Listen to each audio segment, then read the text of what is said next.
Good morrow, ladies and gentlemen. It is I, your most gracious overlord, Gitbag the Great. And yes, this is a World of Tanks video. Something I haven't done in...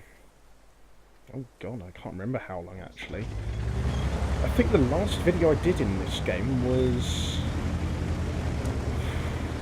tank review, I think, on one of the VKs, one of the mid-tier ones. I might be incorrect, but in any case, I haven't done a dedicated World of Tanks video outside of one of the Gitcast podcasts where I'm playing this game in the background for quite a few months. And to help me remedy that situation, I've got a fine little AMX 5120 replay here today, appropriately on the Paris map, from my good friend Telescuffle. Now, as you can see from the physics effects of him running over obstacles and also the stellar graphics, this is indeed a post-update 1.0 replay. And the purpose of 1.0 as the most recent update for World of Tanks was kind of just to generally overhaul the base graphics and physics of the game, and I've got to say, it looks fantastic now compared to before. Even on my low-specs laptop, which I mainly use for work, but I do play World of Tanks on sometimes. I always play it on there on low resolutions on most things in the game, and even now compared to like before update 1.0, it looks like a world of difference. It looks fantastic, and on a much higher specs machine like my desktop PC, which I actually built with the help of today's replay subject, Telescuffle. I can play this game to my heart's content now in just superb graphical settings. Now, here's the thing about the Paris map though. It kind of plays 50-50 to the strengths and weaknesses of Scuffle's tank.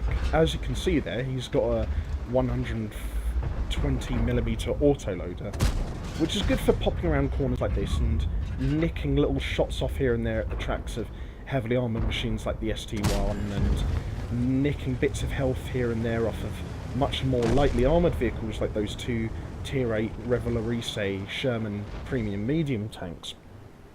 But the thing is, while the autoloader high penetration, high damage capabilities of Telescuffle's gun, along with the decent manoeuvrability of the MX 5120, do make it fairly decent for a map like this, the one main thing that really lets down the MX 5120 on this is kind of a twofold issue.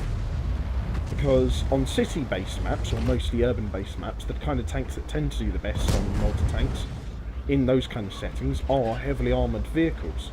And if there's one thing that the AMX 5120 isn't, it's heavily armoured. And as if to exacerbate the downcomings of Scuffle's AMX 5120, his team are leading, or rather being led by the opposing team by 5 kills to 2. So things could be going better. And at one point in a few moments ago, they were losing 5-0. So things could be going better, shall we just say. But in all fairness to Telescuffle, he's already racked up just shy of 1,700 damage, and he's going to get a lot more than that, let me tell you that right now. And he and the handful of Tier 8 premiums around here are managing to just about hold off a large chunk of the enemy team, and his team have finally drawn the scores level. And while you might not be seeing Telescuffle really putting on a really dynamic style of play in this game, you will see him putting the MX 5020 to its greatest strengths in the kind of situation that it finds itself here. Because there's not a great amount of open ground for it to use its decent speed and manoeuvrability to outmaneuver opposing and much slower heavy tanks on this map, he's just popping in and out, popping out shots here and there, with the exception of when he killed that AMX 430. And he was able to afford doing that because he had still almost all of his health, and as a result he could afford taking 1 or 2 shots from that thing's 105mm gun, because with a 120mm 4-shot autoloader you can do those sort of things. Now here's probably the only point in the match where I'd say he kind of did screw up a little bit. Now he sees this RU-251 Tier 8 light tank, decides to put some shots into it, why not? But he kind of leaves his side to it, and he kind of doesn't really have a choice, because, to be fair, to his front, he's got the Tiger 8.8 Premium Tier 8 Tank Destroyer. And now, this isn't something that Telescuffle could really help. The way that the Tiger 8.8 and the RU-251 had positioned themselves was very clever. They set up a nice little killing zone to at least draw out as much damage out of the opposing tanks that were running into their cap circle area as much as they could.